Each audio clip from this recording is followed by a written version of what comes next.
with Donald McCain, who's got a couple of horses for James and Jean Potter Limited. Both of them new recruits. Donald, let's first of all talk a little bit about Milan's Edge, who was purchased at the Gosh UK point-to-point sale at Yorton in November. We've seen her on the gallops this morning, and she looks a picture, doesn't she? Yeah, she's grand, and truthfully, I get on very well with Colin Bowe, and Colin recommended her to me at the sales, and at the time I didn't have anyone for her, so when James rang me to say, can I take her? It was an absolute no-brainer, delighted to get her.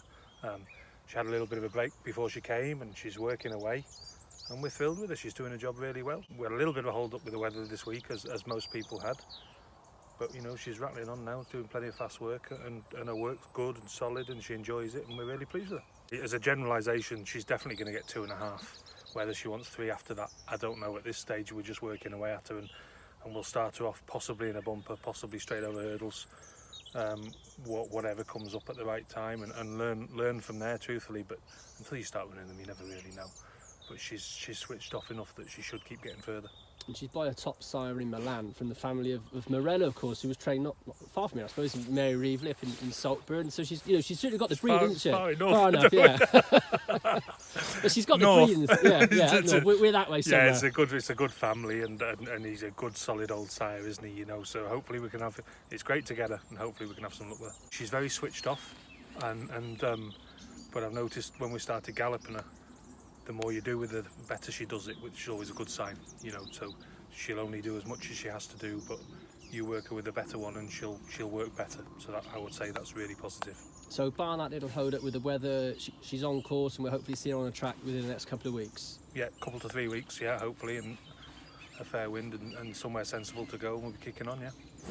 Let's talk a bit about the unraced Chocker Walker filly by Midnight Legend. Again, it was a very good sire. What's she been showing you at home?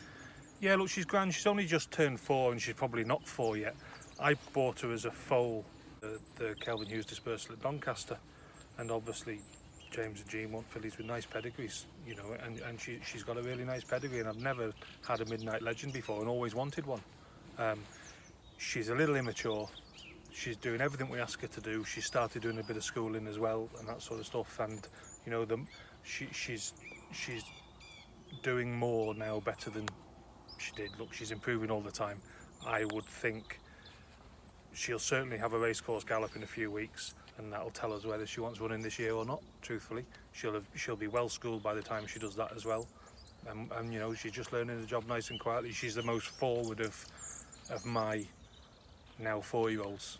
That possibly doesn't say a lot, because I'm training them all for next year, truthfully, but you know, she's doing everything we ask her to do, and she's now thriving and looking better all the time the more we do. With the youngsters, we've been doing an awful lot on the deep sand, just to get a bit of bottom into them and that sort of stuff, and she's starting galloping now in the last couple of weeks, couple to 3 weeks, should I say. She started working upsides properly for the future, and we do all that work on this gallop, but you know, she's doing everything we ask her to do, and what she's doing is going the right way for doing more work, rather than finding it hard and going a bit hollow. You know, she seems to be thriving on work.